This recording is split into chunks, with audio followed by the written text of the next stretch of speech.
Well, I'll tell you, Charles, hanging out with you, I can now say I've got friends in high places, and it results in us getting some amazing guests. We are joined by Carter Page. Carter, welcome to the show. Hey, it's great to be with you guys. Thanks a lot for having me. Well, thanks a lot for everything that you have done and are doing. You've got a new book out, Abuse and Power, and I'd really like, if you have the time, for you to kind of give us the inside view of how this book came together, and tell us and tell our audience a bit about your story, what you've endured, what you've overcome, and what you hope to do. Yeah, well, thanks a lot, Charles and Jason, for having me. I have I've been on the front lines of a lot of these crazy controversies related to the whole Russia scandal going back to the last presidential election. And unfortunately, what happened to me and all the trials and tribulations that I went through, it really increasingly, as we've seen over recent months, et cetera, is something that it's pretty clear can happen to everyone. And it's already so many other Trump supporters have been had so much pain inflicted by this terrible witch hunt and related illegal offenses against innocent American citizens. But I mean, the biggest real target of this whole scandal was, of course, none other than candidate Donald J. Trump, in a way which really continued throughout his transition period and throughout the early years to this day of the first term in office here. So the real genesis, I would say, is I've been planning to tell this story for a long time, and when the Inspector General report came out, U.S. Department of Justice Inspector General's FISA abuse report, talking about all the civil liberties and related crimes that were committed with the false court pleadings in the District of Columbia in the Foreign Intelligence Surveillance Court, I realized that, unfortunately, although it's a pretty comprehensive document in terms of uncovering a significant initial chunk of the wrongdoing, it was clear to me that it was very much a one-sided report. Unfortunately, they did a lot of research. I mean, I think the statistics, it was over 100 interviews, over 1 million documents reviewed by a massive team of lawyers over the course of a couple of years to uncover all the wrongdoing that was done. But unfortunately, it's one of these garbage in, garbage out situations where a lot of the same perpetrators who were advancing these civil rights abuses were the same people who are actually providing the testimony.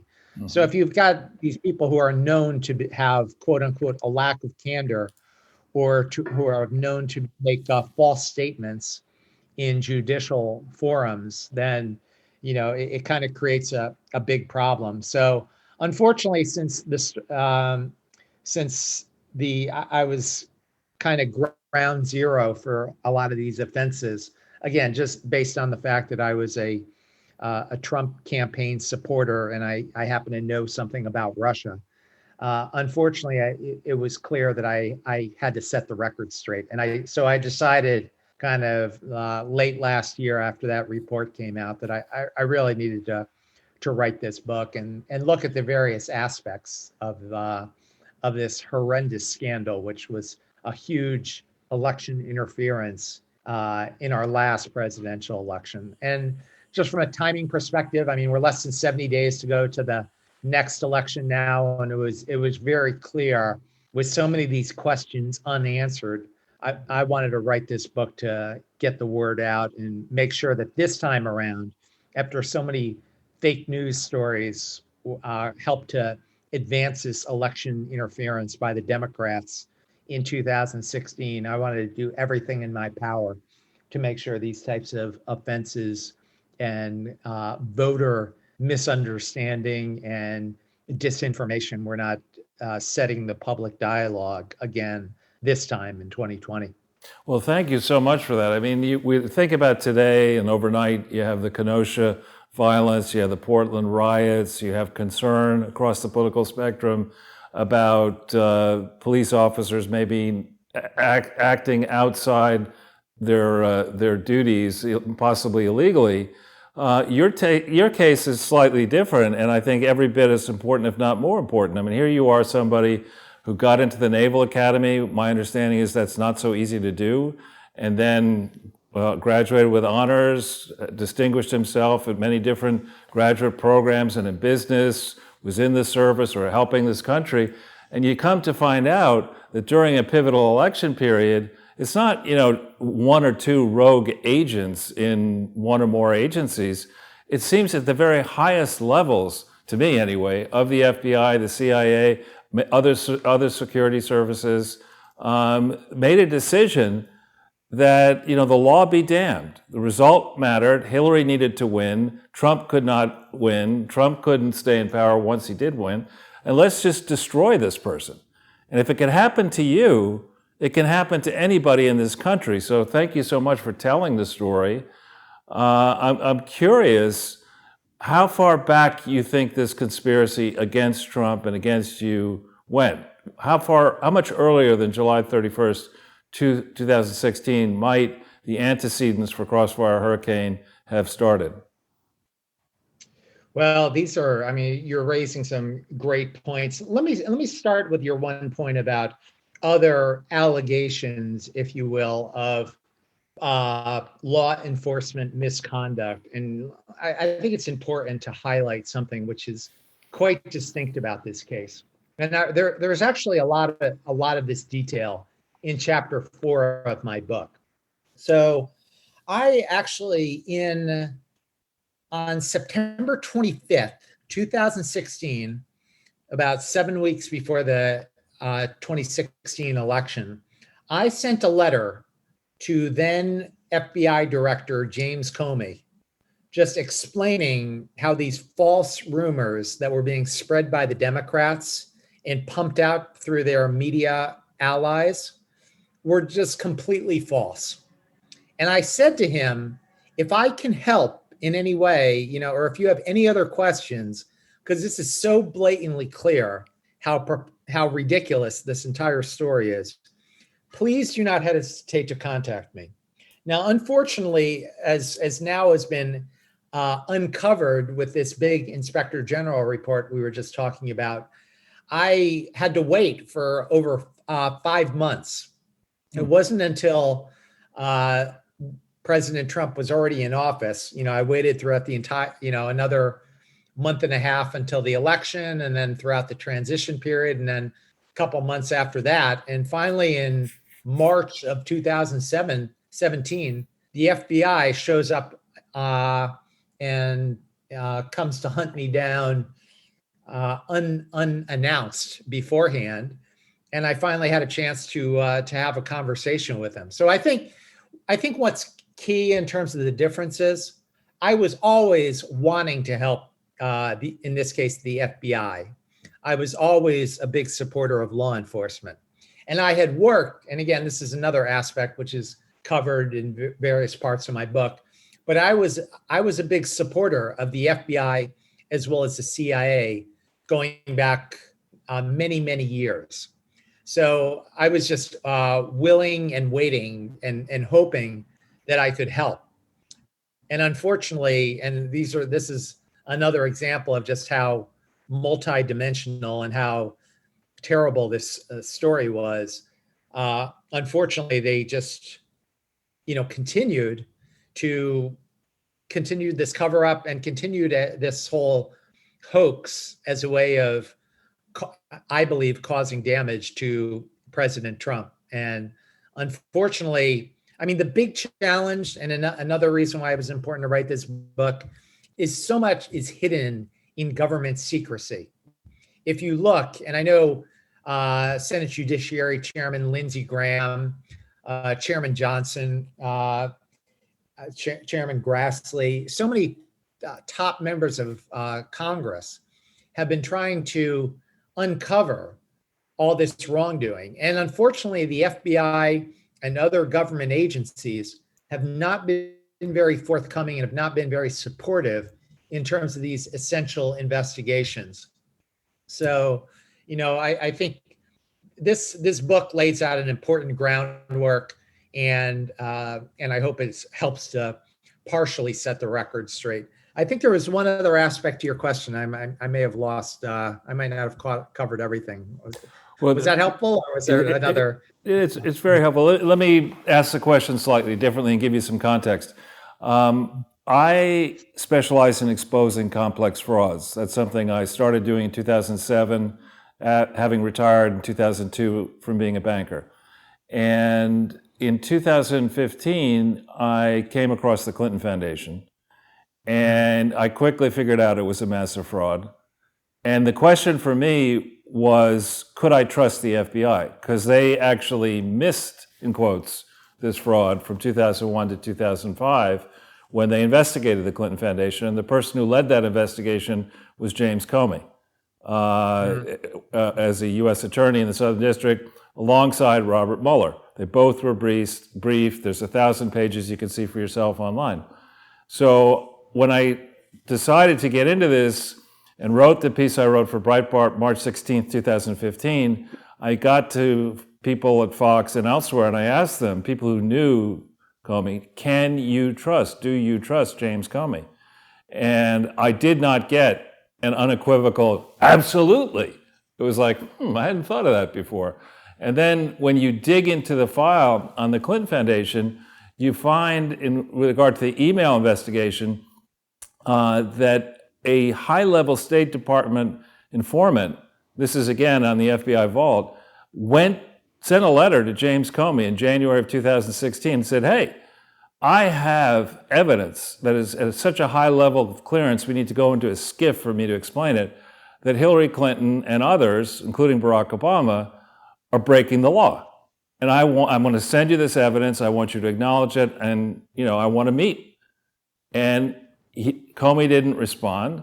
So January 27th, 2016, this person shows up in the Washington field office and says, hey, Comey didn't respond. What's going on here? And the guy who had been leading the Clinton Foundation investigation abruptly quit at the end of January 2016. So with that context in the background, I'm wondering, how early Hillary Clinton's people targeted Trump and targeted you. Sorry. Yes, that was the other. I knew there was another aspect. Yeah. So again, this goes back to the ongoing investigations, and exactly the same thing you had to deal with, Charles, in terms of people not giving you the full story or not giving you all the information in terms of making a definitive judgment. But I think one thing which has been a major development over the course of the last year or so are these continued revelations related to General Flynn, right? Now, another target of these heinous abuses by the U.S. intelligence community. And unfortunately, it's been a long time, but they continue to uncover various elements of these problems. And another major problem is just how political various members of the judiciary and the court system have become. And I think, our stories are different in many ways, but there's also a lot of overlap. And I think there's just so much more that needs to be understood. And it's just a huge uphill push, a huge uphill battle along the lines of what you've had to deal with over the years, when there's so much momentum and so much protection, if you will, for the Washington establishment and members of the political elite. And again, it speaks to, and I always bear in mind, and I always talk about how, this was never aimed as a way of just damaging me. There was a much bigger objective in mind. The fact that I was just a junior campaign volunteer for the Trump campaign in 2016. They were just using this false story as a way of damaging Donald J. Trump's candidacy and just continuing this whole process into the more recent years. And, one thing which my book does cover, and again, I was always very reluctant to talk about it previously, but the whole story of Spygate, right? And how there were various operatives who were ingratiating themselves to myself and other members or other supporters of the Trump campaign, including a great retired Air Force colonel who I talk about, the terrific, how great it was working with him, but a guy by the name of Sam Clovis. Oh, Sam Clovis, sure. Yeah, if you look at all the terrible things that he's had to deal with in these trying times and over the course of these last several years, it's really, really tragic in so many ways. So, long answer to your question, I think there have been some allegations, and there I believe there's some evidence that this Professor Halper from University of Cambridge in the UK had some prior interactions with General Flynn as well. And again, I've always been very careful about not pointing the finger until I know something for sure. And I was not directly part of those conversations, but there has certainly been some points uncovered related to that. And what I've tried to do in the book is underscore some of the overall sort of macro problems, and just highlight some of the open questions where really much more investigation needs to be done. And we can talk about that as well, but I'm cautiously optimistic after having so much of a cover up and so many problems created for myself on a personal level, but also watching everything that President Trump has to unfortunately deal with. It now seems like we may have a little bit of a light at the end of the tunnel in terms of some of the more recent developments in this continued investigation. So that's really interesting. I mean, one of the things that I look at as somebody who's never been in government service and has no interest in being government service, I always thought that government service involves service, that you were giving something up, that you were actually making a contribution and not doing things to get rich. And when I see a professor get a gigantic contract for hundreds of thousands of dollars, I don't know what he actually did for that work. And when I see, Brennan basically migrate between the CIA and for-profit contractors, when I see James Comey serve the country in the way he did, and then become a multimillionaire the way he did, and others like that, it turns my stomach, because I think there are a lot of upstanding people actually in government service who are not doing this to get rich. And the second you start getting involved in schemes, as I suspect Brennan and Comey and others have been involving multi-billionaires who may or may not have scruples, doing investment projects and projects around the world, you become, I think, quite vulnerable to, let's just say, I don't want to go as far as blackmail, but as crossing the line.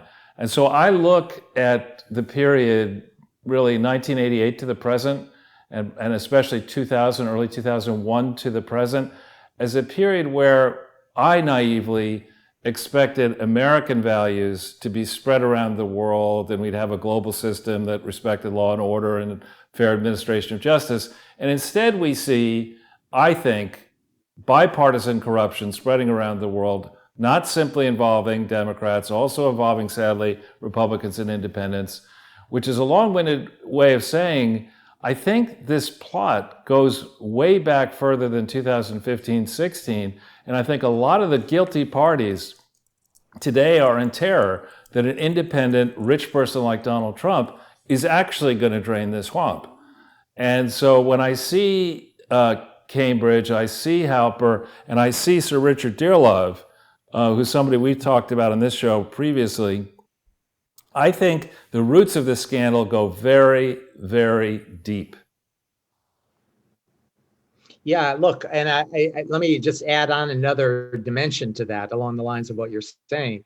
And I kind of alluded to that earlier in terms of how my story played out. But, this whole fake Russia story is a creation of the linkages between the Democratic Party and the media, right?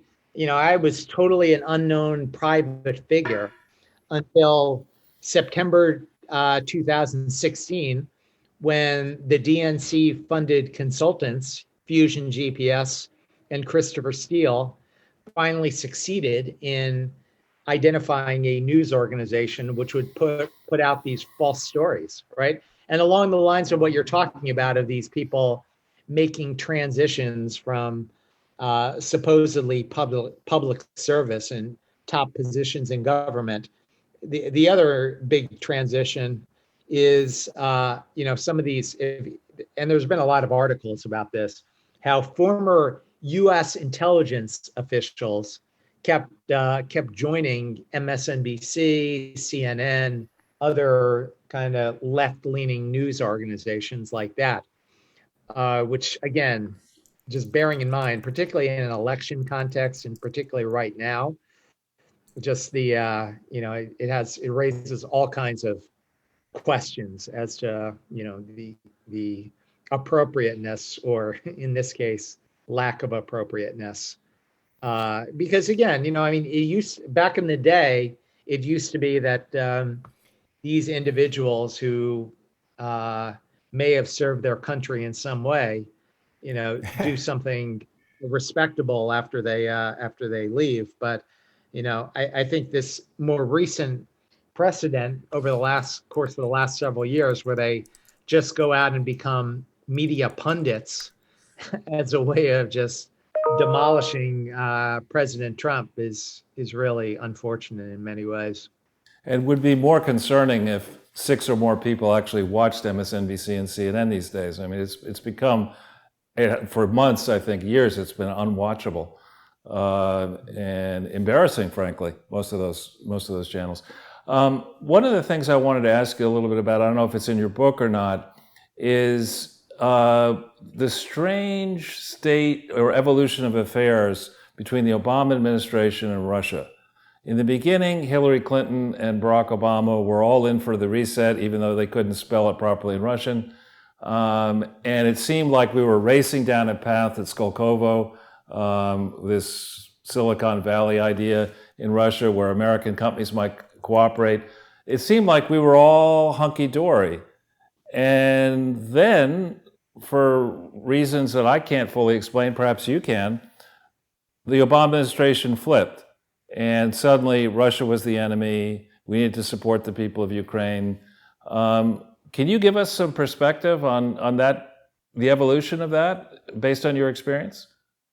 Yeah, and I've lived, and I think it's a highly relevant question, because I think it speaks to part of the reason why they decided to paint a target on my back in particular, since my first trip to Moscow was during the Soviet era, back in the summer of 1991.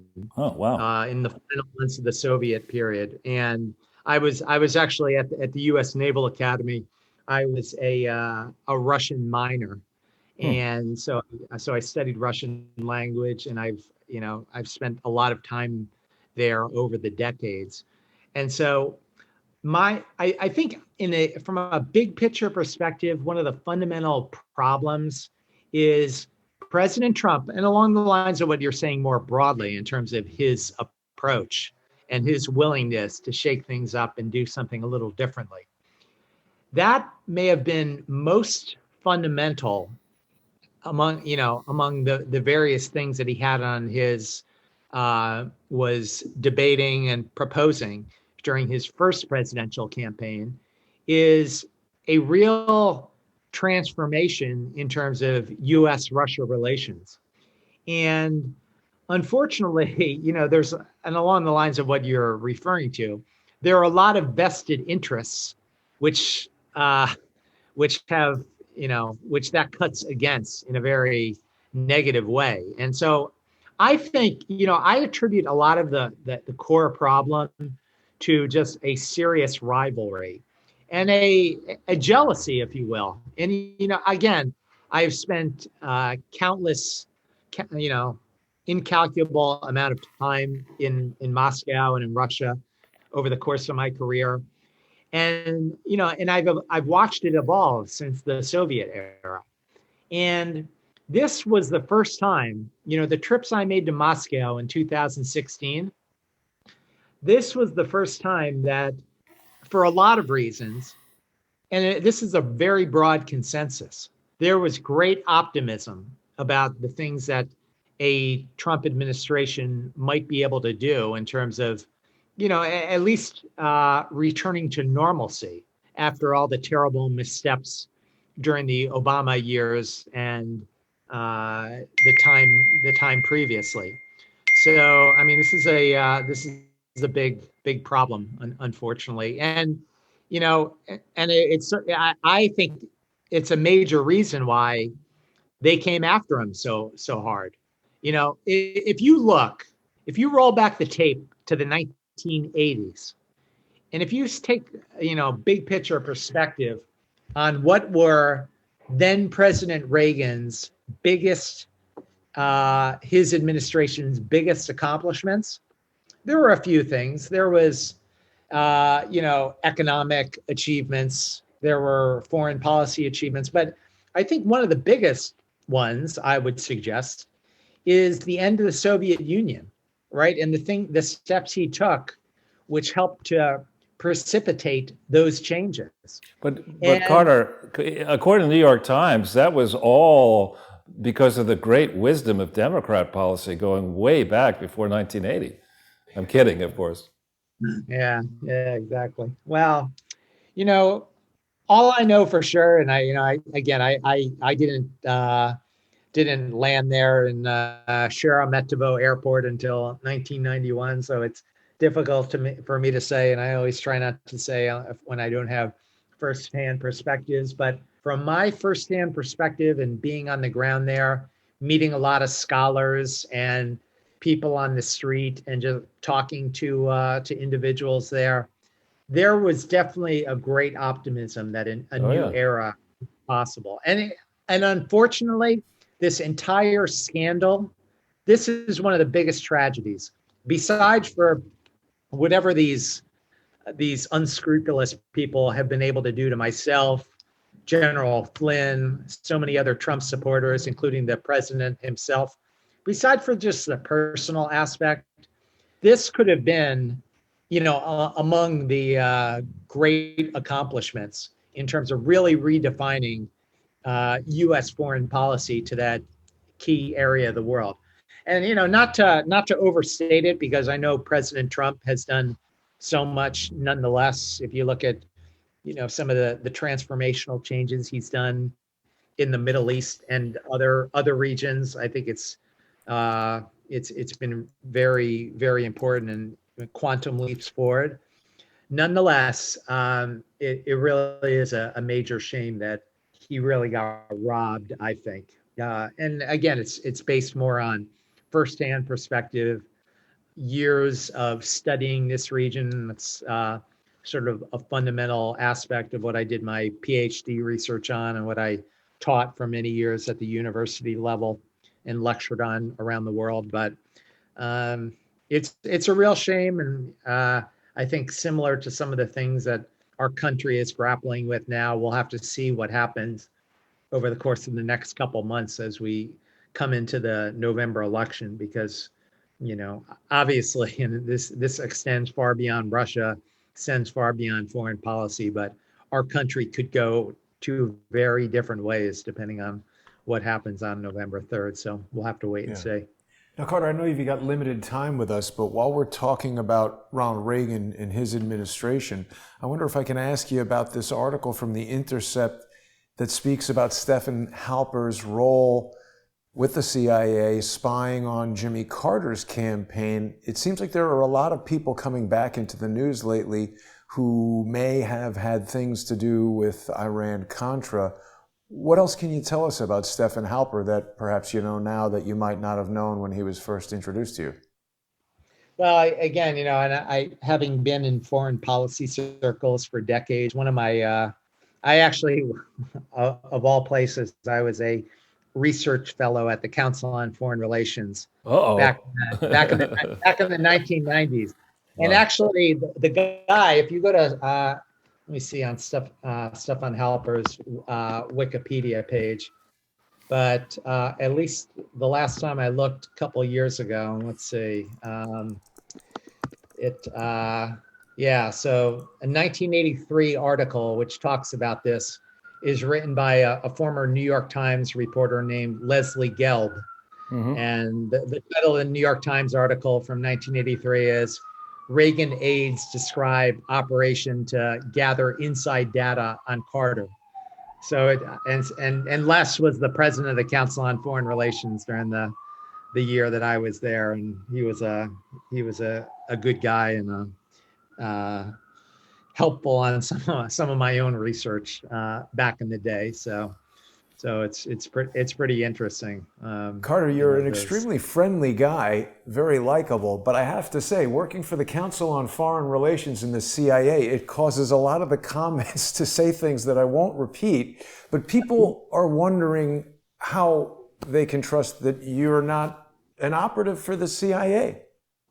Well, and this, I was always cautious about talking about these things previously, but for better and for worse, this U.S. Department of Justice Inspector General report uncovered the fact that I in fact have helped the CIA and the FBI in, over the course of my career. And, I always view it as just serving your country. I never did anything in any way unethical or questionable. I'm just, it's similar to my conversation with you today, Charles, just wanting to make sure that people have accurate insights and a correct view of what's going on in the world. So when I would meet with agents or when I would meet with senior officials in the CIA, for example, I'm just trying to share my real world perspectives. And unfortunately, this is one of the fundamental problems we have in Washington right now. And I think similarly, it's one of the reasons why they have not liked President Trump so much is he brings a different perspective. And I think, there's a lot of similarities in this context as well. Particularly, and I think we both the president and I share this worldview, but I think sometimes you need to shake things up a little bit in terms of trying different approaches and not just being stuck with the conventional wisdom all the time. And which was part of the reason why I originally volunteered for his important and historic campaign back in 1996. Well, thank you for that. I want to ask you if you just got one more second on one of the things I've noticed is with the Clintons, when they accuse you of doing something or Clinton surrogates accuse you of doing something, typically it's because that's exactly what they're doing. And the irony here, in the last 24, 48 hours, John Solomon's done some more excellent reporting about the degree to which Ukraine likely meddled in the 2015-16 and afterwards election. How deeply have you gotten into that set of issues? That the Crossfire Hurricane file, the Christopher Steele work was originally, much of it was financed, I believe, by a Republican, and then it was transitioned over to Hillary Clinton. And there are quite of our work on the Clinton Foundation, there are some very shady, very wealthy Ukrainian people who are big supporters of Hillary Clinton. Well, here's the one little nuance I would highlight, Charles, and I think it also underscores why this story is still relevant today and why getting to the bottom of it is so essential. a little, you've made some important and smart points, but let me just kind of clarify one thing. It was not just the Clinton campaign that paid for this. Right. There were a number of Democrat lawyers, a law firm involved in the whole dodgy dossier debacle, as well as an organization which led that big conference last week, known as the DNC. They were also a major funder of this whole entire sham, which was such a terrible election interference campaign and just did so much damage to our country on so many levels. So, different people have different perspectives in terms of Mrs. Clinton. I think, and people have various predictions as to how, what will happen in the future. But, the Clinton campaign is largely seen in the past tense. For better and for worse, the DNC, which was a driver and a funder of this illicit operation, is still going strong and is leading many steps to try to reshape our country. And so I would just highlight that. And again, I talk about this in some detail in my book. And it's not. I think it's useful to keep sight of. Yes, those historic elements are important, but these are going concerns. DNC is not past tense; it's a present tense organization, and I think it's another reason why it's important that we finally get to the bottom of this terrible scandal. Thank you. Now you're referring to Perkins Coie and Mark Elias when you talk about the law firm. Yes. Yep. Yeah. And other lawyers at that law firm. Yes. Right. Mm-hmm. What about Kevin Kleinsmith? That's that's also. He's not with the law firm, but certainly pertinent to your story, Carter. Anything? I know you've been speaking a bit about him, but I mean, he's the guy who changed the evidence. Any thoughts or feelings about him? Well, there's a lot to that, and I'll save some of it for my book because believe it or not, both myself and my lawyer in April of 2017 were dealing with Kevin Kleinsmith. And so I had mentioned in March of 2017, I had a long series of meetings with the FBI, thinking that they are, it's a respectable organization still, and they would try to do the right thing. Little did I know. But my lawyer asked to talk to an FBI lawyer towards the end of those 5 meetings after I got interrogated for over 10 hours. And the lawyer who the lawyer that was helping me at the time got connected with is none other than Kevin Kleinsmith himself. So there's a lot to that story. I mean, the one, and this goes back to what we've been talking about of, there's so much more that our country needs to get to the bottom of.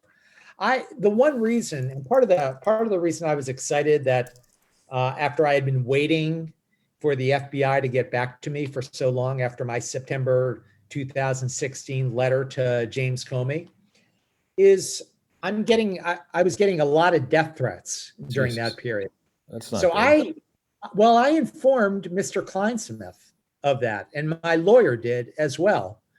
And unfortunately, not only did they apparently do nothing about it, over the weeks and over the months that followed, there were more leaks, and unfortunately, those threatening calls nonetheless continued. So, well, Carter, when you call the FBI about death threats, that's like that story Buddy Hackett used to tell about how Frank Sinatra saved his life. There were 5 guys beating him up, and Frank said, "That's enough." Actually, it's funny you say that. Joe Piscopo told me a similar story. I was talking with him this morning. He brought that up too. Yeah, it's a good point. There's one other thing I wanted to bring to your attention, Carter, because I mean, despite what anybody might say about you, it seems to me that you were targeted by somebody or multiple somebodies, and it's unclear if that is done yet. It's when people search Amazon.com for your name, as they are likely to do now that Abuse and Power is out and people can get it on Kindle, hardcover, Audible, all the different formats, searching for your name also brings up another book written by a social engineer who recently has been kicked off of several platforms for making false accusations against a U.S. Army reservist. He's released a book called Subsource Carter Page. I haven't read this, but I do believe it alleges that this author found that you were the subsource for the Steele dossier. And I happen to know that this is a person who spreads a lot of falsehoods. I wanted to bring this book to your attention to see if there's any truth to what's being said, and if there's not, to let you know so you can take appropriate action. Well, and unfortunately, I think it goes without saying that there's no basis for that. I've been dealing with these crazy subsources, and actually the Inspector General, there's a lot of problems with that Inspector General report that the DOJ came out with last year, as I explained in my book. But they detail in at some length some of the problems that these various subsources and were doing in terms of these false pleadings against me. So, and unfortunately, in terms of false statements and defamatory reporting in books and articles, there's so much of that, and it's a long ongoing battle, which I've been grappling with on many fronts. But I hope, particularly this year, as we come into November here, my most immediate concern is that our country starts taking a more appropriate path. And again, as I mentioned up front, that's the objective of this book. And I hope your listeners and potential future readers benefit from that, because really there's a lot at stake. And with such a preponderance of disinformation, including the source you just alluded to, we definitely need to take some steps for getting to the truth. And I certainly appreciate the opportunity to come spend some time with you again, Charles and Jason. So really appreciate it. Thank you, Carter. You've been very generous with your time, and you actually did serve your country and are serving your country. I think you're absolutely right. Our viewers and listeners are definitely going to want to get this book and read it, knowing that we face a choice on November 3rd. Joe, you can vote on November 4th. On November 3rd, it's very simple. It's jobs or mobs. It's that simple. And thanks again, Carter. I hope that your example, tough as it was, will serve as a reminder to President Trump and the people around him that we really need to get the scales of justice rebalanced. We need to have impartial, fair administration of the law. It is despicable for officers of the court to lie, put false evidence in against anybody in any place on the political spectrum. So thank you, Carter. Good luck to you. And I look forward to getting back in touch soon when it suits you. Thank you so much. Great to be back with you, and I'll look forward to that too. Good having you on, Carter. Thanks very much. Have a great day. You too. Bye-bye. Charles, Carter Page, pretty awesome. This is a great show. You should come up with an idea to do a few shows now and again there, Jason. Yeah. So it's important that people get over to Amazon.com and purchase Carter's book. I also just got the Audible book. I find myself spending so much time cooking and making these different graphics and stuff so I can listen to these books. I could take these out. Yeah. So, I think it's interesting, this idea of doing discussions with authors and other people on Wednesday. What I found just in my own personal life, because I have friends who do this, is that even if you're a famous guy like Carter Page or Ann Coulter, or you pick it, because fewer and fewer media outlets do book reviews, and because fewer and fewer people actually read books, it becomes tougher and tougher for accomplished authors and their publishing houses to get this type of forum. And we just spent almost 40 minutes or thereabouts, no commercials, no MyPillow things, no drugs for bent crank disease, none of that. Just a real in-depth, probing discussion where we could go back and forth. We could give the author a chance to really express him or herself. And Ask a couple of uncomfortable questions about the CFR. That's your job. Yeah, but no, it was a good opportunity, and I hope we'll be able to continue to do these type of things, because there are this particular set of abuses perpetrated going back to, I think, the Bush years, and if not before, where people figured out, rather than making a better product or service, what you do is you just buy a politician. And then when you buy the politician or multiple politicians, you get government money, you get breaks, you don't get prosecuted, you prosecute your enemies and rivals. That's just, banana dictatorship stuff. And we have got to take this country back away from the Stefan Halpers, from the Bill and Hillary Clintons and their backers, and from the Bush family. And that's what this election is all about, frankly, and coming up now very soon. So thanks for organizing this, Jason. It's great to have Carter on. We'll see him again, I hope. We've got other people in store. Catherine is asking if we've interviewed Ann Coulter, and certainly I haven't, but I'm not at liberty to discuss.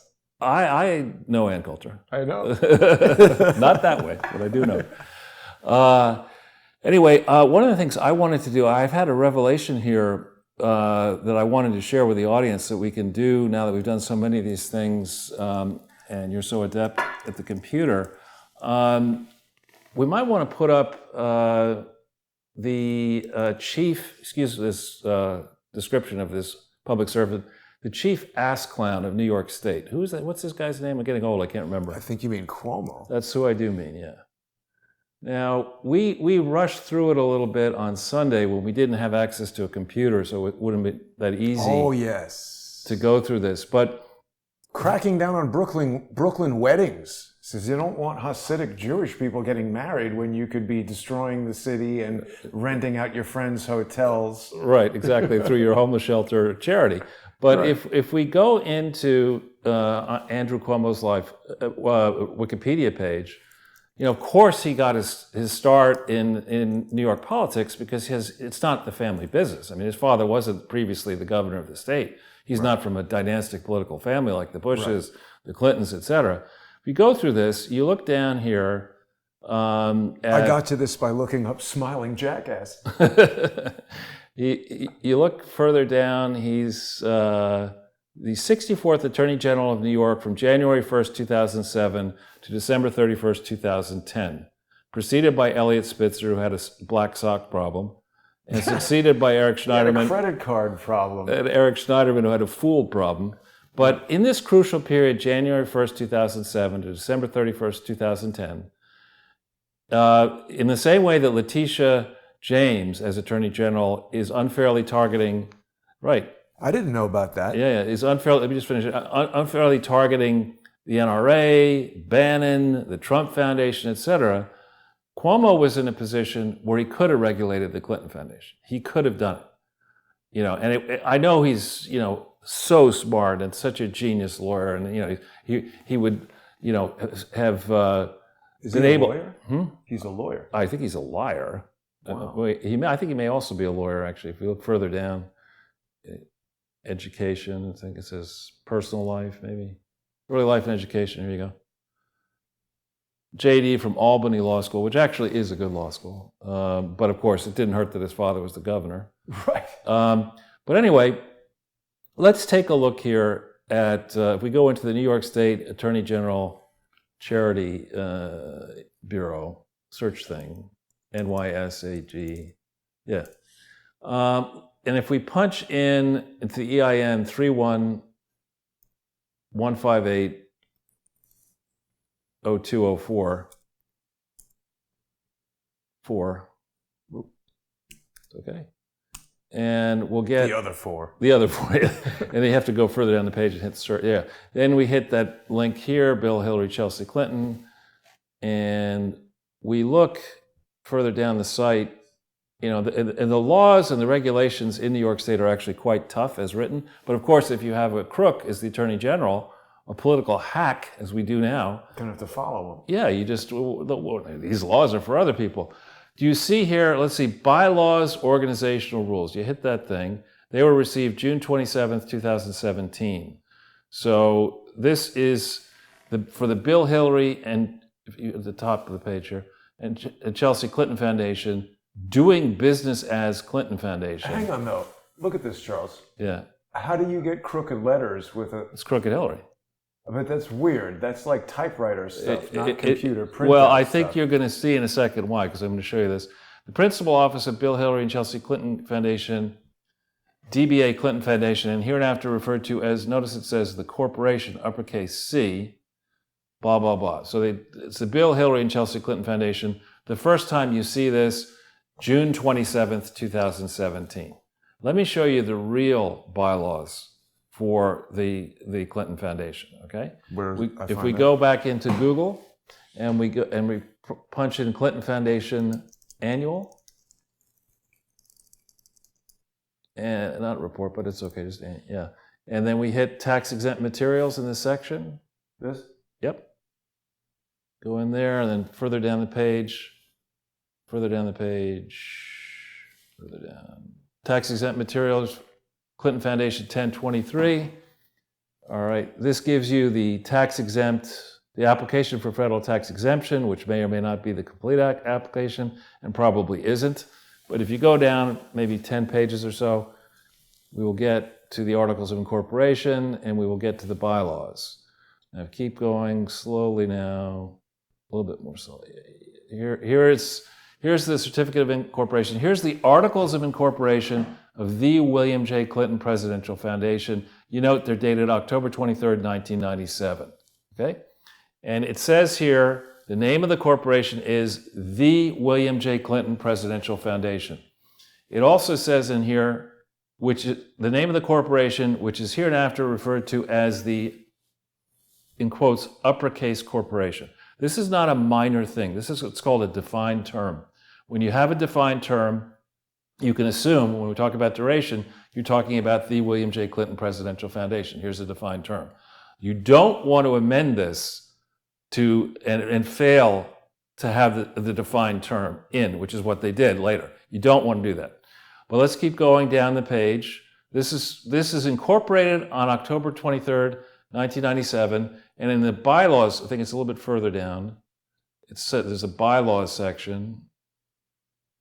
It might be, maybe I got it. Yeah, bylaws. All right. Under the Arkansas state law, a corporation to be organized has to adopt bylaws. This is, these articles of incorporation have to conform with the statute. Okay, and they sort of do. But you can't have a corporation operating for any meaningful period of time without selecting actual trustees, not incorporators, which were the lawyers in this case, and adopting bylaws. So we go down, this is the end of it. Here, it's the incorporators, not the trustees who incorporate this thing. So they form it, but they don't organize it on October 23rd. Keep going down the page. And you'll see the bylaws after this at the very, keep going, please, almost, there we go. All right, here. The William J. Clinton Presidential Foundation. You notice this type that you noticed before is in the Bill Hillary, Chelsea Clinton. Yeah. See, it's the same kind of type. It's wobbly, but it gives the real name, the William J. Clinton Presidential Foundation. And it doesn't say amended and restated bylaws. It says bylaws. So this is the only set of bylaws that in the beginning were adopted. We don't know by whom, but if you go down the page, you'll see that there's in different type at the very end, it's maybe 10 pages in,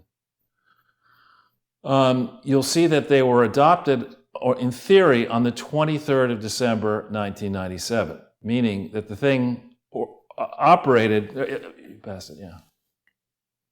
Further, it's right over, next page up, right there. See that this type is different than the type, right? 23rd of December, it looks different to me anyway. And so these are not signed. It's a different font. Yeah, these are not signed by anybody, so we don't know who adopted this. We don't know if there actually was a Board of Trustees meeting to adopt these bylaws, but the thing we do know is that these bylaws were adopted on the 23rd day of December 1997, i.e. 62 days or thereabouts after the thing was incorporated. So that means it functioned for 62 days without bylaws, something you legally can't do. So all these activities, which are included on November 7th, 1997, Bill and Hillary selecting the site in Little Rock for the foundation when neither was an officer, neither was an agent, and there were no bylaws, would tend to gut a legal argument that this thing was an independent entity and compliance with law, eligible for tax exemption. But no matter, Bill was president of the United States and he does what he wants, right?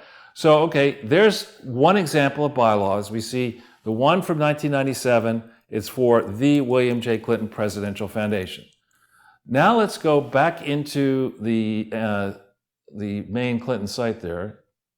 Yeah, and let's look at 2005.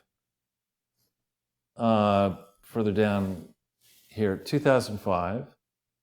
Okay, and we go down the page. There's 78 pages, you notice, this file, but it includes the BKD fraud that we've talked about before. Completely invented financial statements. We've gone ad nauseum through it. These need to be withdrawn and corrected if it's possible at this late date. But when we get into the 990, we discover an admission. If we go slowly through it, this is now suddenly it's called William J. Clinton Foundation.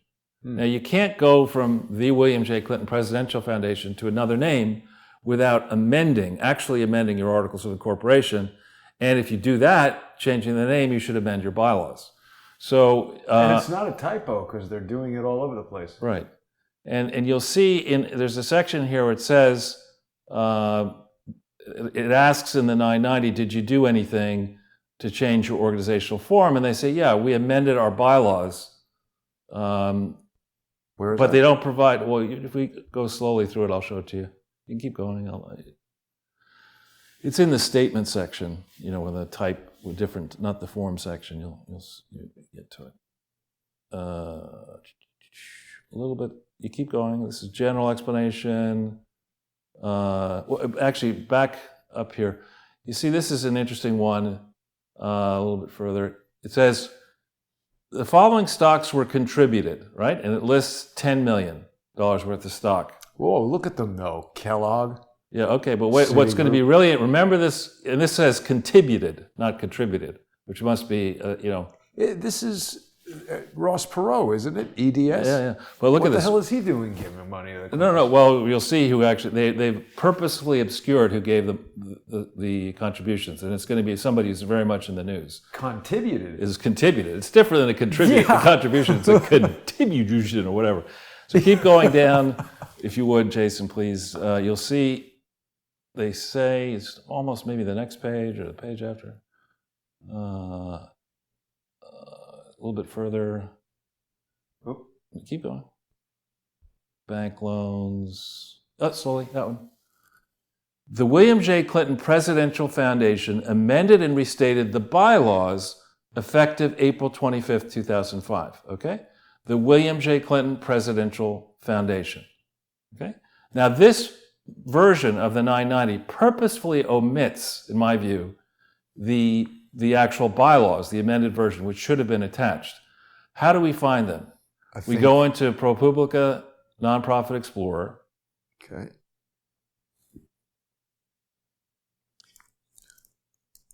And I'm doing this slowly for Andrew Cuomo and Tish James so that they can enforce the law and see what an obvious fraud this is. I'm not sure they can read. Yeah, so... What's that? I don't know. Data. So you just punch in Bill, Hillary, Chelsea, Clinton. Yeah, that should do it. And this search. And then hit the blue link and go to 2005. And hit that. This is the real version that was received and it says it's a name change for the entity, right? It's received on November 8th, 2006. What happened on November 7th, 2006, do you think, Jason? The election? Yeah. When Hillary Clinton was running and when Andrew Cuomo was running for Attorney General. So they want to make sure that this fraudulent form reached the IRS after the election. And this fraudulent form has, there's basically nothing right about it. The revenues are wrong, all kinds of things are wrong with it.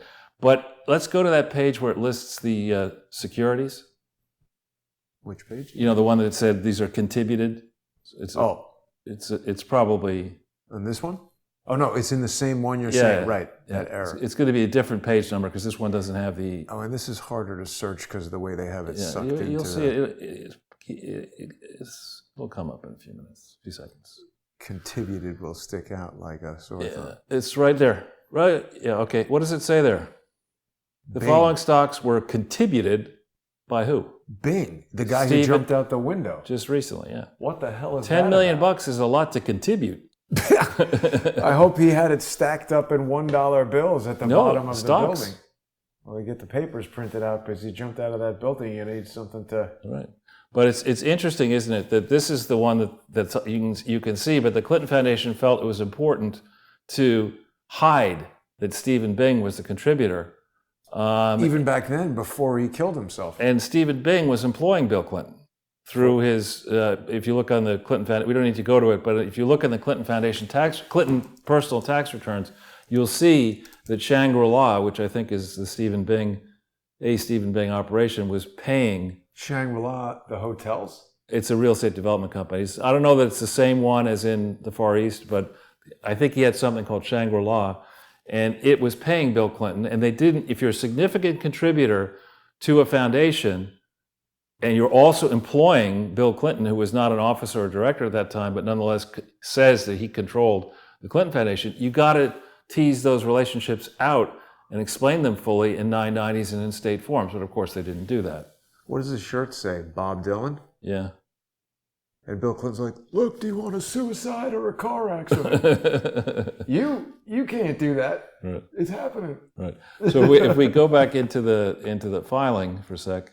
Stop the comedy shtick. No, I just want to. I want to just show people the bylaws because it's interesting. So keep going down the page. Notice this is 78 pages as well. But this one you want from ProPublica? Yeah. This one, if you look at the top of the page, how many pages is this one? I think, 72. So it's close in length. But if you go down the. Let's do it this way. It'll be easier to look at. Yeah, and if we go down, you'll get to the bylaws, the real bylaws, the amended bylaws. So. Is this it? Keep going, please.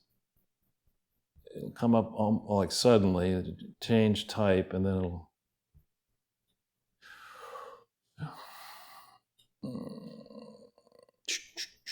Almost there. Should be next page. Here we go.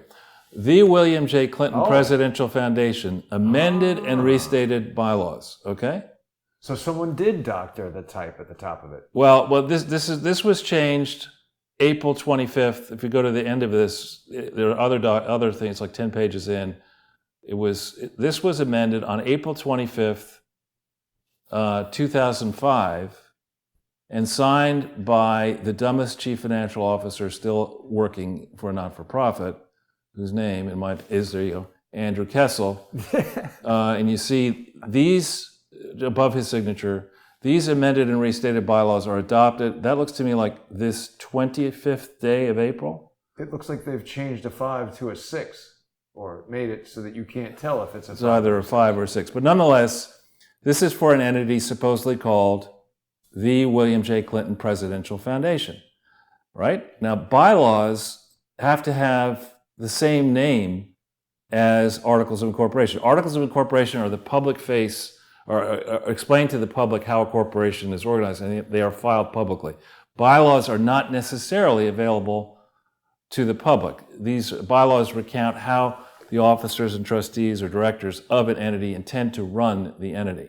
It's kind of like the rule book for the entity. Yeah, whereas the articles of incorporation lay out the authorized purposes and certain key facts that the public has an absolute right to know. So here they change the name. They keep the name, the William J. Clinton Presidential Foundation. That's the only version of the bylaws that is outstanding until you see a version that comes in, I believe, 2013, which we won't get into, for Bill, Hillary, and Chelsea Clinton Foundation. But this is, as far as the world knows, this is the William J. Clinton Presidential Foundation, and those are the bylaws. I'll just tell you something real quick. I just glanced over here for a second and saw that 25. It's a 25 somebody changed to a 26. Because in first glance, that's what exactly what it looked like to me, and I Right. say that's what it is. And I'm going by that Martin Getty's, what is it? I don't know. Cullen always talks about this book, how your first instinct, Oh, yeah. I forget what it's called. Go with your gut. But anyway, so now let's go back to the New York State site. And we'll go, if you can get into the What was it, New York? you had it there, charities, NYS. NYS Charities Bureau. There it is. You have to do 31158 through, no, Yeah. 1580204. That's 168. No, that's right.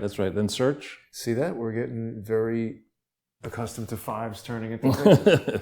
One way or another. Okay, and Bill, Hillary, and Chelsea Clinton Foundation. We go down to Articles of Incorporation. You'll see Certificate of Incorporation, July 9th, 2009. Okay?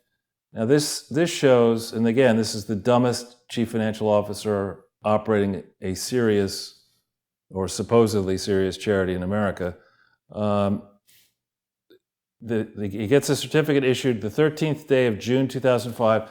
Here is the amendment, okay? On the same date, either the 25th... Charlie Daniels. He went down to Georgia.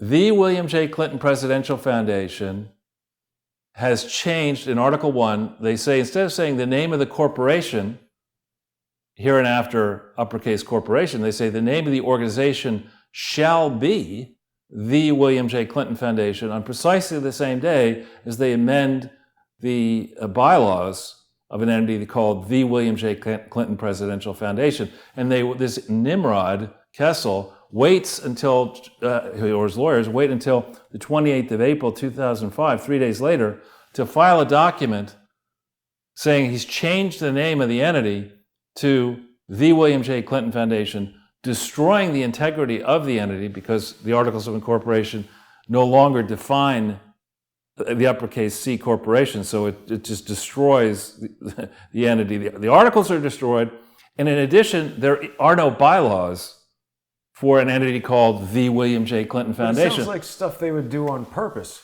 Well, it's just like, how do I destroy my integrity and my company? Why would they do it? Well, it's because clearly they assumed that nobody would check and it didn't matter and it's Arkansas and they do what they want. But, I mean, didn't they do it to obfuscate something so they could do crimes with it later and then no one would know or something? So as a guess, what they've been doing all along here, the reason why this is so very, very important for whoever is overseeing the criminal justice system in the United States and around the world, the standard trick with charity fraud is you create something that sounds like it could be legitimate. And then you get sloppy, in quotes, and you have the Jason Goodman Media Foundation, and then it's like you have it. That's the real name of it. Then you have some Kessel. You hire Kessel or his evil twin brother and he doesn't have a twin brother as far as I know, to go open a bank account for the Jason Goodman Media, spelled MEEDIA Foundation, and you go to like HSBC and you get a recommendation for James Comey. Hey, I want to open up an account for this thing. Well, that doesn't look like it's spelled probably. Just shut up. And I'd prefer to spell it MEATIER. Meteor. Exactly. Right. Exactly. So the trick here is, in the United States, what you are allowed to do is fictitious name. You could use fictitious names, but more if you've got, you're associated with a president, the future president of the United States, something, banks will bend the rules. Wow. Attorney General will bend the rule and they'll allow you to open a bank account for an entity that is not really the entity. And now you've got something that you could wire money into. You wire $1 million in and you take $1 million out in cash, and nobody's the wiser because you're going to hire a schlock accounting firm, BKD, and keep them in place for however many years they were in place, who's not going to check and ask a simple question under penalties of perjury, under threat of a civil lawsuit. Tell us every single bank account that has been opened in relation to any part of the Clinton Foundation. And people also raised the point that we could call it the Jason Goodman Meteor Foundation. There you go. So we've got a lot of options for this criminal enterprise. So here for Andrew Cuomo, who's too so busy getting his chest nipples pierced or whatever. here's a case that was there. You had an entity that had been operating in New York starting in 1998 without registering to solicit in advance, that had no authority to do anything outside of Little Rock, that nonetheless was opening secret offices in New York State, down at 77 Wall and elsewhere, that was getting involved in all sorts of initiatives that sound nice, but for which they had no approval, that was raising all kinds of money without getting audits together. It was doing all of this, and by January of 2007, had finally gotten in enough trouble with the Commonwealth of Massachusetts, that the Commonwealth of Massachusetts had begun instituting a program to shut Ira Magaziner's operations down in Massachusetts, where they were, in theory, fighting HIV/AIDS internationally. All this is a file which, from January 1st, 2007 to December 31st, 2010, if there were a real FBI team, you would be going in and you'd be reviewing what were the communications amongst the various Clinton trustees.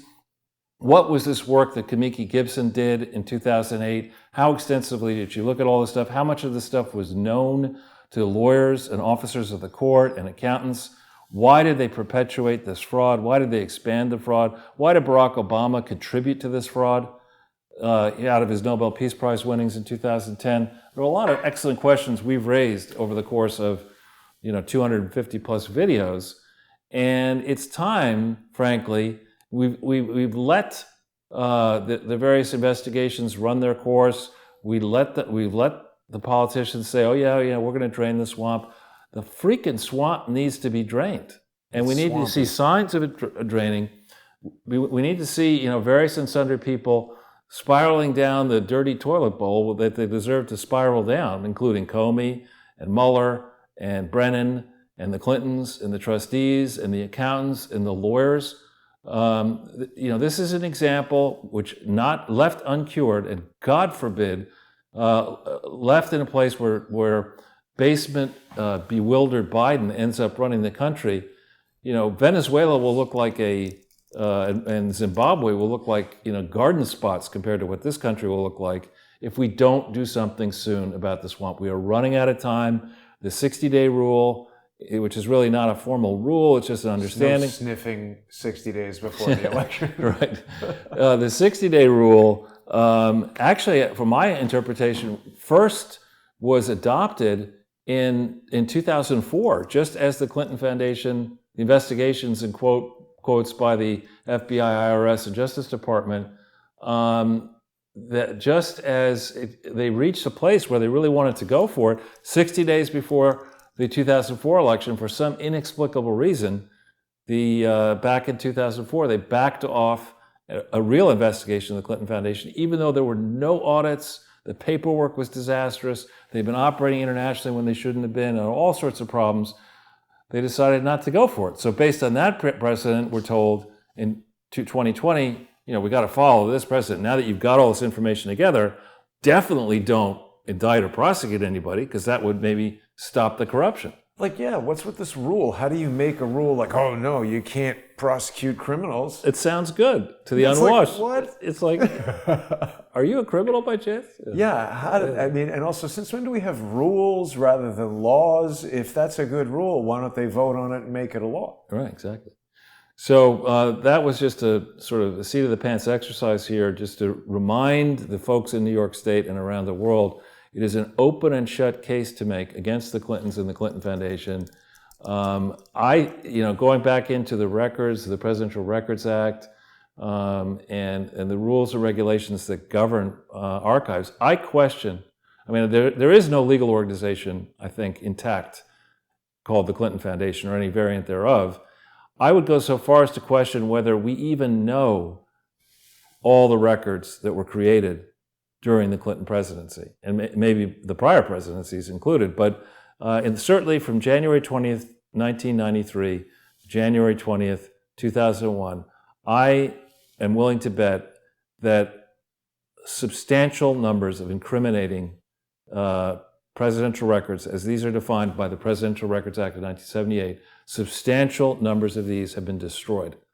Yeah, and I'm also willing Only to the bad ones, though, Charles. Well, I'm also willing to bet that they're insurance copies, that people have, were aware of this, and that a process, if you had real, loyal, non-political people go back through the Clinton Foundation and say, all right, I want the provenance file. I want to know every single outgoing record from the National Archives, when it left, where it went, and how it ended up at the Clinton Foundation. I want to go compare what was sent to what is there. Then I want pants they were in. Exactly. And I want to look and see, are there other memos out there, extant memos, that refer to documents that are missing in the Clinton Foundation archives. And I'm willing to bet, now that the time has passed, there's a 5-year rule initially where you can deny stuff, and then there's a further 12-year rule. And I think we're way past that now. 12-year rule. These just sound like the statutes of limitations for criminals, how long they have to perpetuate the lies. Well, it's easy. I mean, the average president leaves at a certain age. We want to make sure that, so long as that person's alive, you can't find out about the crimes. So I'm making this up, but... Well, that's why George Bush was alive for so long.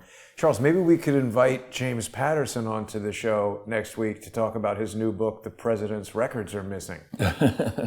Oh, he didn't write that book. No, he didn't. Not so much. He's not writing that book. No, he's not writing that book. Well, there's a lot more to discuss with regard to Andrew Cuomo and is it Help USA? What's the charity? Yeah, his sister is now, I think his sister's name is Maria Cuomo Cole, C-O-L-E. They created a charity that on the surface sounds like, could be interesting. I think it's Leadership Help USA. There you go. Yeah.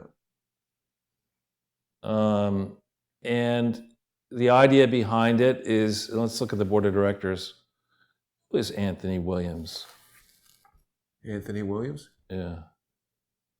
Where do we see that? Charles Grodin is on the board of this. I was going to say, I think Anthony Williams, I thought he was an actor, but... No, he's I think he actually might have gone to Horace Mann. He might have been a politician or something. No, this is a charity that in theory, and Jeffrey Sachs is on the board of it. He's a bad dude. But this is a charity that the Cuomos have been involved with forever that in theory helps homeless people. And it helps them by putting them into shelters and into housing. And there are lots and lots of related charities and related entities. And this is a project that we will be digging into because it's yet another, when you say dynastic political family and you say charity, and you say unexplained wealth, and you say getting government grants, it just reeks. And we can't do it justice, I think, in the remaining minutes we have today, but we're going to dig into it. And people who have ideas about it and want to reach out to us, feel free to contact us. But we've got to root out the corruption that's inherent when dynastic political families decide to get involved in unregulated charities where donors can make a lot of money if government contracts go and zoning goes in a certain way. Like perhaps sending all the homeless people to hotels that somebody owns who maybe wants to get rid of that hotel anyway because nobody is staying in it because the land is valuable but the hotel is dilapidated, so let's fill it up with homeless people for several months, then wreck it, then build a fancy hotel. Exactly. Plus we'll drive everybody out of the neighborhood so we can buy up all the real estate around there for a fraction of the price that it was 6 months ago. Right. And we can own all of New York. Yeah.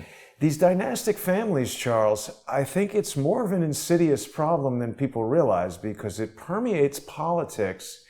Everybody knows that media has an incredibly tight relationship with politics. And it looks like I'm going to be going deeper into an investigation of how Hollywood awards shows can be used to actually seriously manipulate the news, politics, elections. I think it's important, a lot of people laugh about this thing, fake news, primarily because it really came to prominence when Trump began speaking about it.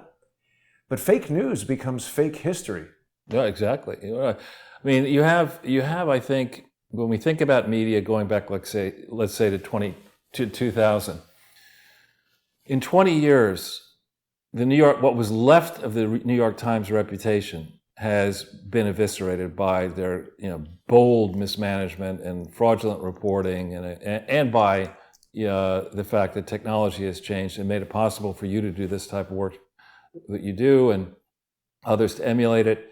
And of course, the growing importance of Facebook ads and Google ads and others has put the small daily, weekly, monthly papers out of business. And so you have this big change in the way things are going on. And the traditional media is on the one hand extremely hungry for ad revenues, and the other hand desperately needs to have access to the top people. So if you're in the Obama administration, you're Valerie Jarrett, and you go to CNN, you say, listen, or Mika Brzezinski, wherever she was, you say, listen, Mika, I like you, I don't know why, I guess it just proves I'm an idiot, everybody knows that, but I'm going to be, if you stay on my good side, okay, I'm going to give you early word on anything having to do with Barack Obama. You're going to have preferred access to all our people. But don't report on any of my criminal activity. And make sure that you sell the idea that we're going to make a scandal-free administration by colluding and conspiring to bury any reporting on all our scandals, because that's the way we're going to live in la-la land. And I think that's more or less what did happen in 2009 to 2017, January to January. And the folks in media land knew the second that Trump was actually going to be the president, they knew they were in real trouble, because Trump had the ability to, as he's demonstrated, to go out above the media, direct on Twitter, direct here and there. He's a master at dealing with the public, direct. And meanwhile, Facebook and others are going to pummel the traditional media, and these folks get more and more deranged and hysterical, to the point now where you look at the audiences. I don't know if you have to ever watch MSNBC or CNN. I mean, last night I was Fox, much as I like some of their reporting, they just insisted on, instead of showing the actual speaking, they insisted on having anchors interrupt everybody and go off and interrupt the whole flow of it. So I said, God, this is horrible. Why would they do that? I don't know. But so I went to CNN, which did less of it, and they showed more of the whole spectacle. Why not just watch the thing I was watching C-SPAN on YouTube. Yeah, I'll probably do that tonight. But anyway, the point is that it's easy to understand why there would be a conspiracy between the cronies and the media execs and the advertisers and the politicians and the academics. Because, if somebody says to you, I suppose I have some credibility in part because I went to Yale and went to Harvard Business School, and people look at that and say, well, if you went to Yale and went to Harvard Business School, you must know how to get through school anyway. And I like to think that my accomplishments have little to do with that and more to do what I've done, at least in this field, since 2007 when I started exposing fraud, which has nothing to do with Yale, or maybe it has something now to do with Yale and Harvard. It's one of those things where, when I was in Hollywood, before I was on the movie Spider-Man, it was still me. But after I got that job, so many people who just treated me like a douchebag previously were like, oh, we want you to come do an interview for this and be on this movie and do this thing and talk about our thing in Variety. And I was like, no. No, I would do it, but it showed me a lot about those people that acted that way, that until you have that credential where somebody else has said, this is a real barrier to entry in a lot of fields. Because I've been thinking about this a lot lately, Charles. There is a lot of cronyism and a lot of nepotism. You just brought up Mika Brzezinski. I don't know, would she have that job if her father wasn't, what was he, Secretary of State, National Security Advisor, and nearly destroyed the modern world under Carter. Right. But if he wasn't so influential in government, would she ever get to that position? And the impact that media has on this stuff, I've been talking a lot about the Emmys lately and how the president of the National Academy of Television Arts and Sciences personally has struck a video on the Jason Goodman YouTube channel that right now is preventing 114,000 subscribers from being notified about this video. It's going to reduce the number of people who hear your message about Cuomo, who hear Carter Page's message about his book and the things that he was talking about. And it was a remarkably strategic attack from a guy who used to be a principal, a highly placed executive at Twitter, who was in charge of news, politics, and elections. Now, Twitter ostensibly started as some stupid app on the phone that grew to such prominence, but I don't think so. I think they had designs to do something with it from the beginning. And Charles, I've learned something today that I really want to share with everybody that adds even more intrigue to this story. And I'm not suggesting anything, but we've spoken about how the president of television's father was a news correspondent for CBS and ABC, but I did not realize that he was the individual who told the world that Lee Harvey Oswald is dead. He was in the Dallas police station when Oswald was shot, and he featured very prominently in the reporting on the JFK assassination. Now, I know a lot of people who watch Crowdsource the Truth are aware of the Frank Church Senate hearings where he was investigating the CIA in 1975 or 1978. 75. Well after this. And William Colby, the director of the CIA, admitted to Operation Mockingbird. He declassified it. He said that they were paying news people. I don't know if Roger Sharp was named as a participant in that program, but it certainly seems curious. And it takes me back to what you were raising about these dynastic families. Is this a situation where someone puts pressure on somebody and says, look, either you can be marginalized and have the 1963 equivalent of your YouTube channel being struck so that you never get off the ground, or you can tell stories that we want you to tell. You're going to win Emmys, you're going to rise to prominence, and maybe someday your son could run the Emmys. I'm not saying that's what happened, but we can hypothesize about a situation where perhaps that would happen. And this guy, Adam Sharp, who struck the channel, he's giving out news Emmys, sports Emmys.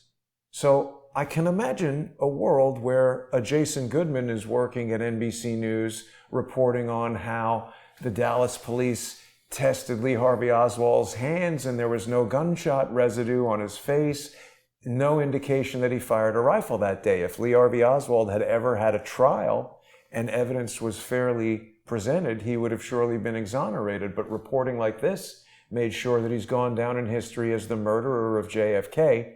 And perhaps that secret is being jealously protected to this day because disciples of that regime, the Bushes, then the Clintons, then the Obamas, to today, need to be protected by these dynastic political and media families, because these award shows, that is where the politics of entertainment meet.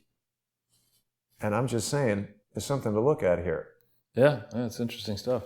I think there's no question that when you say that you're a Pulitzer Prize winning author or you're an Emmy award winning television person or Academy Award, people who don't know anything about the business will say, well, that's fantastic. Now, I think in certain cases it is well deserved, but in many cases it isn't. It's like saying, do you know that so and so is a member of the American Airlines Admirals Club?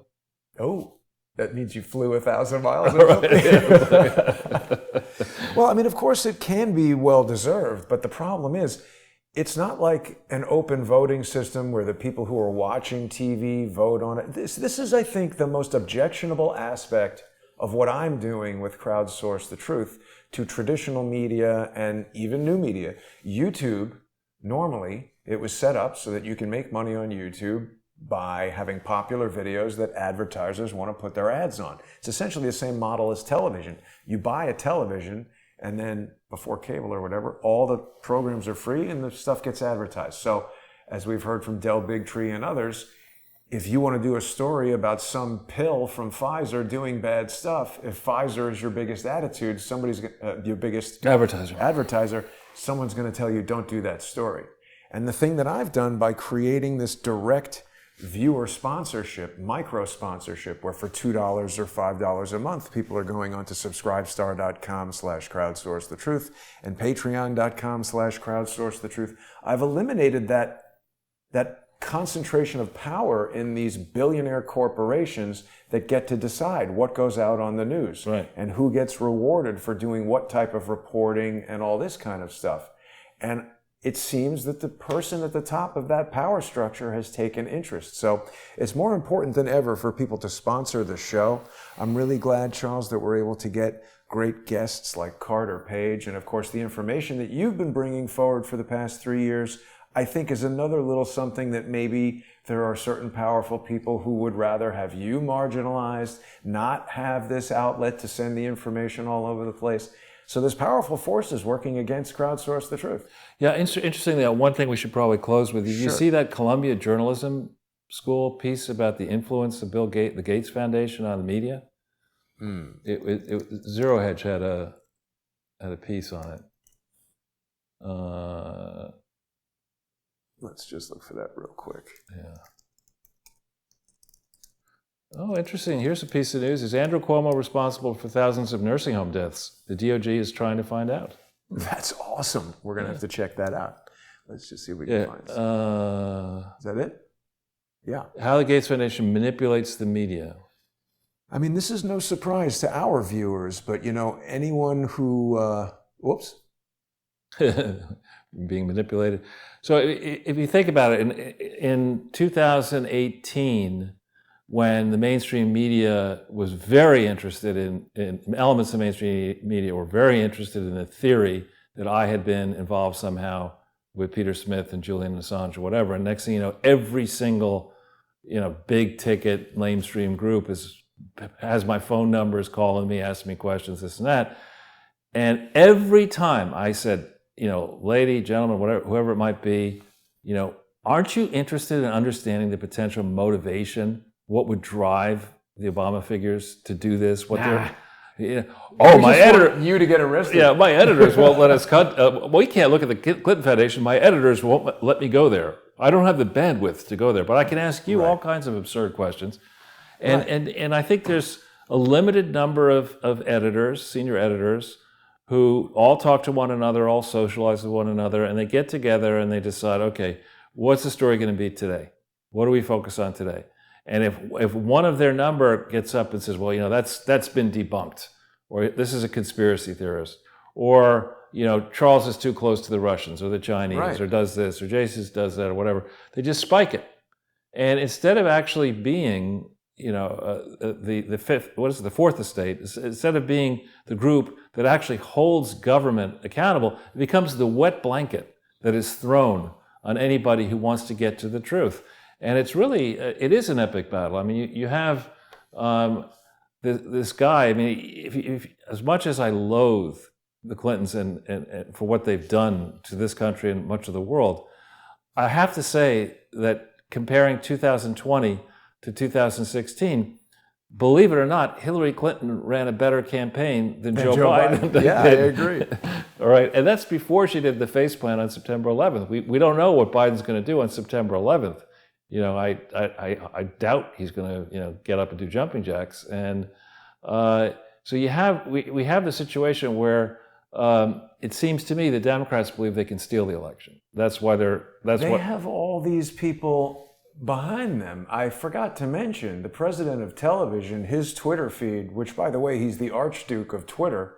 He's been on there since 2009. He's got like 38,000 Twitter followers. I've been there 2016 and there's 34,000. He is so for Joe Biden. I think people should know. I mean, look, the director of, or the CEO and president of the Television Academy can be politically biased, I suppose. But people should know that if they're going to tune into the Emmys, and people should know what they're supporting when they watch these programs and buy the products advertised on there. They should know the types of things that this guy is doing behind the scenes, because he's trying to incapacitate this YouTube channel, my business, our ability to get this information out, and he's doing it in an underhanded way. Well, yeah, and if you're for Joe Biden, right?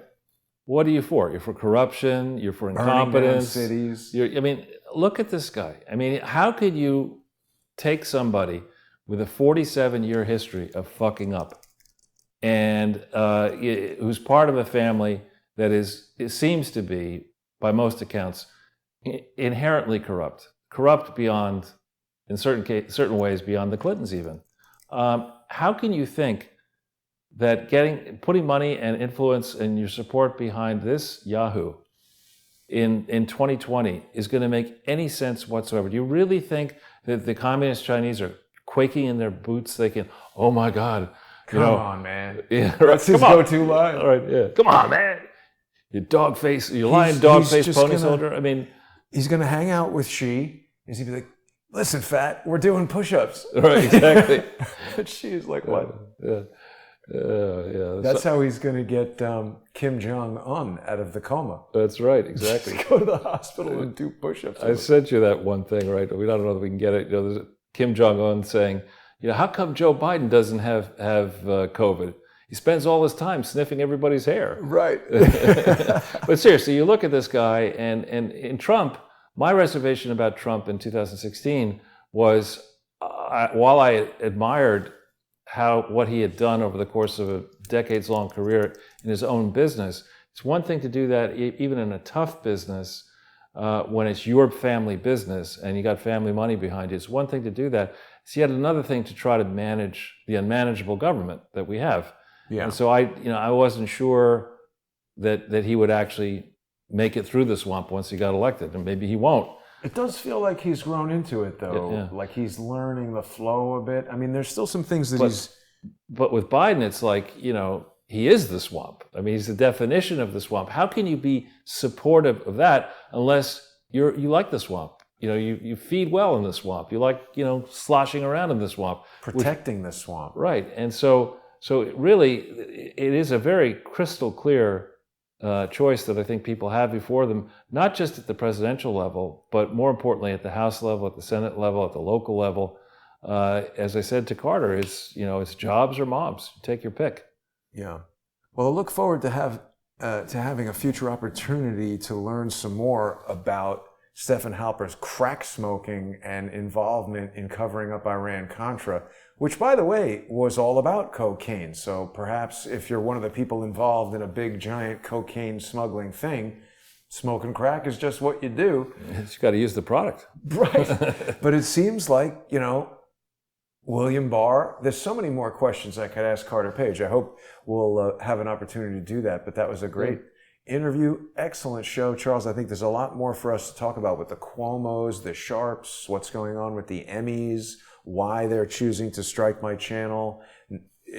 I'm not going to go into details on it now, but there is so much there. Sure. It's not a coincidence. When are the Emmys? Do they come up soon? Well, yes, they're in September. I mean, wouldn't we think the president of the whole damn thing has something better to do with his time a month before their biggest event of the year than to be sitting there striking my channel with his personal YouTube account? Well, he's trying to decide who to give the news Emmy to, Jake Tapper or Mika Brzezinski, or... I honestly believe, Charles, that when they look at what's happening, the transition to new media, and it's like YouTube and Patreon and all these things are just an intermediate step, because the truth of the matter is, if an organization like Crowdsource the Truth can grow to sufficient financial strength, where I could lease those services from data centers that aren't public things, that have, community guidelines where if they don't like what I say about a particular subject, they can strike it as hate speech. I mean, what this guy's done is he's making a copyright claim. It's a legal claim. They're accusing me of violating a civil tort and even